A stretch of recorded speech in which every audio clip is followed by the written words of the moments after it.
ఓం నమ శివాయ. అందరికీ నమస్కారం అండి. ఈరోజు ఈ వీడియో ద్వారా వృషభ రాశి వారి యొక్క జాతక ఫలితాల గురించి తెలుసుకుందాం. వీరి యొక్క జీవితానికి సంబంధించినటువంటి ప్రధానమైనటువంటి అంశాలు ఏమిటి, అదేవిధంగా జూలై 11వ తేదీ శనివారం రోజున జాగ్రత్తగా ఉండవలసినటువంటి అంశంగా కూడా చెప్పుకోవచ్చు. ఎందుకంటే ఈ రోజున మీ యొక్క జీవితంలో డెడ్ లైన్ లాగా ఉండబోతుంది. ఎందుకంటే కనుక మధ్యాహ్నం 2:30 తర్వాత మీ జీవితంలో ఊహించిన ఒక మార్పు అనేది రాబోతుందండి. ఈ 2:30 దాటాక ఈ యొక్క ఫోన్ కాల్ అంటే ఏదైనా కానీ ఒక ఫోన్ కాల్ ద్వారా లేదంటే ఒక వార్త అనేది మీరైతే వినవచ్చు. ఒక వ్యక్తి మీ యొక్క తలుపు తట్టవచ్చు. ఆ వార్త విన్నంతనే మీ గుండె ఒక్కసారిగా జల్లుమంటుంది. ఒక షాకింగ్ న్యూస్ అనే కూడా చెప్పుకోవచ్చు. అయితే ఇది అంతా కూడా మిమ్మల్ని భయపెట్టవలసినటువంటి వార్త కూడా కావచ్చు, లేదంటే ఏదైనా కానీ ఆనందంతో ఉక్కిరి బిక్కిరి చేసేటువంటి ఒక శుభవార్త కూడా అయ్యి ఉండవచ్చు. మరైతే ఈ యొక్క వీడియో అనేది మీ యొక్క జీవితాన్ని తప్పకుండా ఒక మలుపు అనేది తిప్పబోతుందని చెప్పాలి. కాబట్టి మీరు కూడా ఈ వీడియోని ఎక్కడో కూడా స్కిప్ చేయకుండా చివరి వరకు చూస్తేనే మీకు ప్రతి ఒక్క విషయం కూడా క్లారిటీగా అర్థమవుతుందన్నమాట. ప్రతి ఒక్కరి జీవితంలో ఎన్నెన్నో సమస్యలు, ఎన్నెన్నో ఇబ్బందులు, ఇటువంటి సమస్యలతో బాధపడుతూ ఎక్కడెక్కడ జ్యోతిష్యం చెప్పించుకొని నిరాశ చెందినటువంటి వ్యక్తులు అయితే చాలామంది ఉండుంటారు కదండి.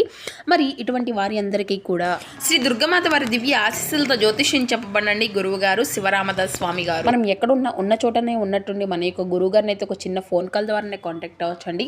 మన గురువు గారి యొక్క కాంటాక్ట్ నెంబర్ వచ్చేసి 7989049722. మీకు అది ఏ విధమైనటువంటి సమస్య అయినా కావచ్చు, కుటుంబం, వ్యాపారం, కోర్టు, విదేశీ ప్రయాణం, ఆరోగ్యం, రాజకీయం, సంతానం, ప్రేమ, పెళ్లి మొదలగు ఎటువంటి సమస్యలకైనా మన యొక్క గురువుగారిచే మంచి పరిష్కార మార్గం అయితే మీకైతే విత్ ఇన్ డేలోనే లభిస్తుందండి. మన యొక్క గురుగారు స్త్రీ పురుషులకు వశీకరణ చేయడంలో కూడా ప్రత్యేకమైన అనుభవం కలిగినటువంటి వ్యక్తులనే చెప్పాలి. సమస్య మీది పరిష్కారం మన యొక్క గురువుగారిది. నమ్మకంతో ఒక్కసారి ప్రయత్నించి చూడండి. ఖచ్చితంగా మీకున్నటువంటి సమస్యల చిక్కుల వల్ల అయితే మీకు మీరుగా బయటపడగలుగుతారండి. ఇక అదేవిధంగా ముఖ్యంగా చెప్పాలి అంటే మన యొక్క గురువుగారిచే లబ్ధి పొందినటువంటి వ్యక్తులు కూడా చాలామంది ఉన్నారండి. వారి యొక్క జీవితంలో ఊహించినటువంటి మార్పు కూడా ఎదురు కాబోతుంది అని కూడా చాలామంది అయితే తెలియపరుస్తున్నారు. ఒక్కసారి నమ్మకంతో ప్రయత్నించండి. ఖచ్చితంగా మీకున్నటువంటి సమస్య నుండి మీకు మీరుగా బయటపడినటువంటి వారు అవుతారు. ముఖ్యంగా వివరాలకు వస్తే కనుక వృషభ రాశి అనేది రాశికులను 2వ రాశి. కృతికా నక్షత్రం 2, 3, 4 పాదాలు, రోహిణి నక్షత్రం 1, 2, 3, 4 పాదాలు, మృగశిర నక్షత్రం 1, 2 పాదాల్లో జన్మించిన వ్యక్తులు ఈ వృషభ రాశి పరిధిలోకి వస్తారు. ఈ యొక్క వృషభ రాశి వారికి అధిపతి శుక్రుడు.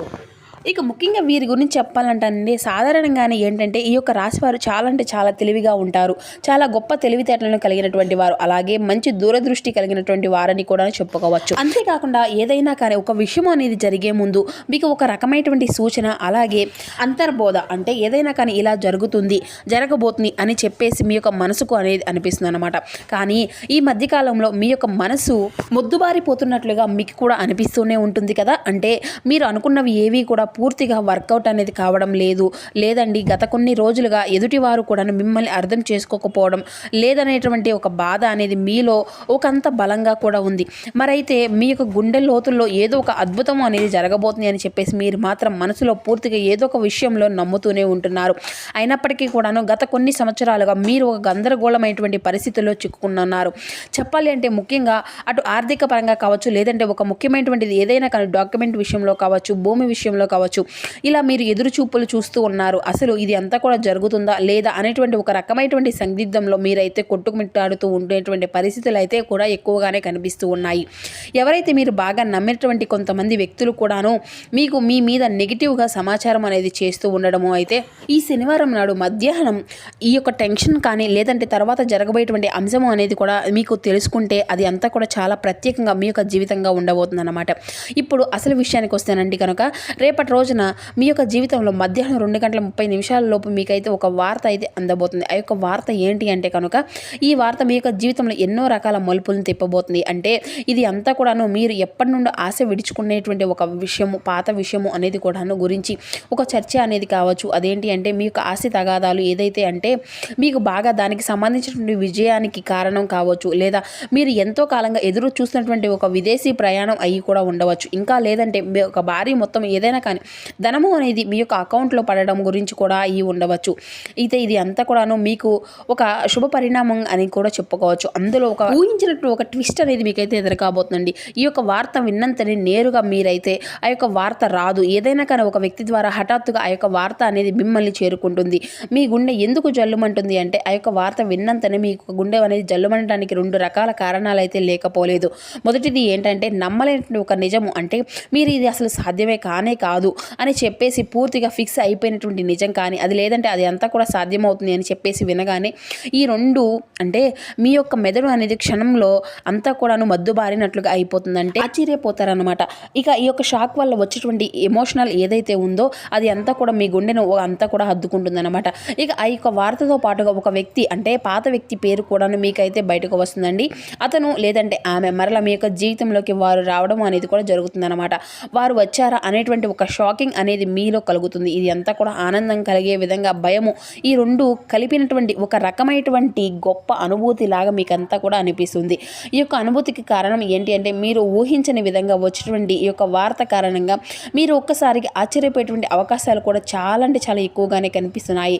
అయితే మరి ఇప్పుడు అసలు ఇది అంతా కూడా ఎందుకు జరుగుతుంది అంటే కనుక ఎందుకంటే ఇప్పుడు సాధారణంగానే మీరు 2 గంటల 30 నిమిషాల లోపు దీనికి సంబంధించినటువంటి కారణం ఏంటి అనేది కూడా మీరు గతంలో చేసినటువంటి ఏదైనా కానీ ఒక రహస్యమైనటువంటి సహాయము లేదంటే ఏదైనా కానీ ఇన్వెస్ట్మెంట్లో మీరు పూర్తిగా మర్చిపోయినటువంటి ఏదైనా కానీ ఒక పని కాని ఇప్పుడు అంతా కూడా దానికి సంబంధించినటువంటి ఒక మంచి ఫలితాన్ని అయితే మీకైతే ఇవ్వబోతుంది.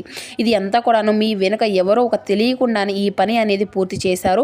ఎవరు చేసి ఉంటారు నిజాన్ని చెప్పాలి అంటే ఆ యొక్క భగవంతుడికే చెప్పుకోవచ్చు అనమాట. అంటే ఈ రోజున కొంతమంది వ్యక్తులు ఆ యొక్క నిజాన్ని బయట పెట్టాలని చెప్పేసి నిర్ణయించుకున్నారండి. అయితే అందుచేత మీకు ఊహించిన విధంగా మీరు ఒక ధనలాభం అనేది కూడాను మీకే లేదంటే ఆ యొక్క ఆస్తి మీదే అని చెప్పేసి దానికి సంబంధించిన తాలూకా వివరాలు అన్నీ కూడాను పూర్తిగా వివరిస్తారనమాట. కొంచెం రెస్ట్ అనేది తీసుకున్నటువంటి ప్రశాంతకరమైనటువంటి రోజు అని కూడా చెప్పుకోవచ్చు అనమాట. ఊహించిన విధంగా వారు చెప్పడం వల్ల కూడా మీకు కొంచెం ఆశ్చర్యకరంగా కూడా అనిపిస్తుంది. అయితే దీనికి మరొక రీజన్ కూడా ఉందండి. గ్రహస్థితి పరంగా చూసినట్లయితే కనుక ఈ రోజున శని ప్రభావం అనేది మీకు కొంచెం తక్కువగానే కనిపిస్తుంది. అలాగే శని భగవానుడు ఈ రోజున మీకు ఒక మంచి అవకాశాన్ని ఇవ్వబోతున్నాడు. చంద్రుని యొక్క సంచారము అనేది గురు దృష్టి మీ యొక్క లాభస్థానంపై కూడాను పడుతుందన్నమాట. కాబట్టి ఈ 2 గంటల 30 నిమిషాలు అనేవి మీకు అంతా కూడా ఒక మంచి ముహూర్తం లాంటిదన్నమాట. మరి ఈ యొక్క సమయంలో గ్రహాల యొక్క కలయిక వలన మీకు ఆకస్మిక పరమైనటువంటి ధనలాభము కానీ లేదంటే ఒక ముఖ్యమైనటువంటి కీలకమైనటువంటి వార్త వచ్చేటువంటి అవకాశం కూడాను ఆ యొక్క వార్త అనేది వచ్చేటువంటి లాభము మీకు అన్ని విధాలుగా చాలా అంటే చాలా ఆశ్చర్యాన్ని కలిగించే విధంగా ఉంటుంది. అయితే ముఖ్యంగా దీనివల్ల ఏంటంటేనండి మీ జీవితంలో ప్రధానంగా చూసినట్లయితే మీకు ఉన్నటువంటి అతిపెద్ద టెన్షన్ అనేది కూడా కొంచెం తగ్గుతాయండి. సమాజంలో గౌరవ ప్రతిష్టలు అనేవి పెరుగుతాయి. ఆ యొక్క వార్త అనేది విన్నంతనే ముందుగా మీరు ఎమోషనల్ అయిపోవద్దు. తప్పుడు నిర్ణయాన్ని మాత్రం అసలు ఎంచుకోవద్దు. ప్రమాదం కూడా ఇక్కడైతే కనిపిస్తుంది. అలాగే ఏదైనా కానీ కొంచెం అంటే మీకు బీపీ సమస్యలు ఉన్నటువంటి వారైతే కొంచెం ఆవేశపడిపోయి తొందరపడి నిర్ణయాలు అనేవి తీసుకోకుండా కొంచెం ప్రశాంతంగా నిర్ణయాలు అనేవి ఎంచుకోవాల్సి ఉంటుందండి. ఏ వార్త వచ్చినా దాన్ని మనం సమర్థవంతంగా ఎదుర్కొనేటువంటి ప్రయత్నాలు అయితే చేయాలి. అటువంటి శక్తి అనేది ఉన్నప్పుడు ఏ విధంగా కూడా భయపడవలసిన అవసరం అయితే లేదండి. ప్రతి ఒక్క మనిషి కూడాను ప్రతి ఒక్క మనిషి విషయంలో కూడాను శుభవార్తలు అశుభవార్తలు సాధారణంగా ఈ రోజు మనకు చాలా అంటే ప్రశాంతంగా అనిపిస్తుంది అనమాట. ఒక్కొక్క రోజు మనకు అసలు ఈ రోజు అంతా కూడా బాగలేదు కదా, చాలా ఒత్తిడిగా ఉంది, నిద్ర లేచినప్పటి నుండి కూడాను ఎవరి ముఖం చూశానో అన్నట్లుగా ఒక్కొక్కసారి ఒక్కొక్క రకమైనటువంటి ఫీలింగ్ అనేది వస్తూ ఉంటుంది చూడండి. అలా ఒక్కొక్క రోజు ఒక్కొక్క రకంగా ఉంటుందన్నమాట. కాబట్టి ఈ ఒక్కొక్క రోజు మనకు సంబంధించినటువంటి పనుల్లో మనకు కొంచెం సక్సెస్ అనేది కనిపిస్తుంది. ఒక్కొక్కసారి మనకు సంబంధించిన పనుల్లో పూర్తిగా అందులో డీలా పడిపోయే విధంగా అనేటువంటి భయం కూడా ఏర్పడుతుందన్నమాట. కాబట్టి ఏదైనా కానీ మనం ఆలోచించేటువంటి నిర్ణయంలో విధానంలోనే ఉంటుందన్నమాట. ఇక ఈ రోజున ఉదయం హనుమాన్ చాలీసా పఠించుకోవడం మీకు చాలా అంటే చాలా మంచిదండి. కాబట్టి ఈ రోజున హనుమాన్ చాలీసా చదువుకోండి. అలాగే హనుమాన్ దర్శనం కూడా ఎంతో శుభశ్రేయస్కరంగా మీకైతే ఉంటుందన్నమాట. ఇక ఈ రోజున మధ్యాహ్నం మీరు ఎవరితో కూడాను పెద్ద గొడవలు అనేవి పడొద్దు. ఈ రోజున మీరు నీలం రంగు దుస్తులు ధరించడం వల్ల కూడా మీకు మరింత రక్షణ అనేది కూడా ఇస్తుందన్నమాట.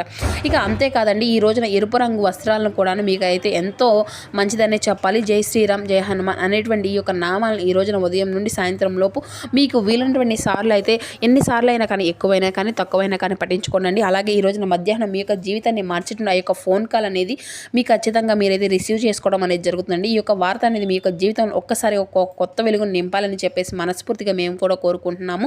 ఇక ఈ రోజున మీకు తూర్పు దిక్కు ప్రయాణం ఎంతో విశేషంగా ఉంటుందండి. ఇక మీరు ఎప్పుడూ కూడా మీకు ఎవరికైనా కానీ సహాయం చేయడంలో మీరు ఎప్పుడూ కూడా ముందుంటారు. ఒకరిని ముంచాలి, ఒకరిని నష్టపెట్టాలి, ఒకరిని సమస్యల నుండి కలిగించాలి అంటే అని చెప్పేసి మీ యొక్క మనసులో ఎప్పుడు కూడా ఏనాడో కూడా ఊహ కూడా రాదండి. కాబట్టి మీ యొక్క మంచితనం ఎప్పుడు కూడా ఆగిపోయినటువంటి పనుల్లో కూడా ఒక మంచి మార్పు అనేది కలగడానికి ఇది ఒక మెయిన్ కారణం అని కూడా చెప్పుకోవచ్చు. అలాగే మనం చేసినటువంటి మంచి పనులు ఎప్పుడైనా కానీ ఏదో ఒక రోజు మనకైతే మంచి ఫలితాన్ని ఇస్తాయి అనే దానికి నిదర్శనం ఈ రోజు. కాబట్టి మీ యొక్క జీవితంలో ఈ రోజున ఒక మంచి మార్పు అనేది వస్తుంది. మీరు మనస్ఫూర్తిగా పాజిటివ్గా ఉండండి. మీ యొక్క మనసులో ఎటువంటి నెగిటివ్ ఆలోచనలు చేయకండి. అలాగే ఏదైనా కానీ విషయం గురించి సంబంధించి నిర్ణయం అనేది తీసుకునే ముందు 1-2 సార్లు ఆలోచించి జాగ్రత్త పడండి. అలాగే ఇంట్లో పెద్దల యొక్క ఆశీర్వాదంతో పాటు మీ యొక్క జీవిత భాగస్వామి యొక్క నిర్ణయాలను కూడా గౌరవిస్తూ ఉండండి. ఇక ఈ రోజున మీకు తప్పకుండా బయటకు వెళ్లే ముందు సింధూరాన్ని ధరించి బయటకు వెళ్ళండి. ఈరోజు హనుమంతుల యొక్క వారికి చక్కగా తమలపాకుల మాలను కానీ లేదంటే వడమాలను కానీ మీరైతే స్వామివారి యొక్క ఆలయంలో స్వామివారికి సమర్పించండి. మీ వంతుగా మంచి ప్రయత్నం మీరైతే ఖచ్చితంగా చేస్తూ ఉండండి. చాలా మంచి అద్భుతమైనటువంటి ఫలితాలు అయితే ఇస్తాయని చెప్పేసి ఆ యొక్క భగవంతుని మనస్ఫూర్తిగా వేడుకుంటూ ఉండండి.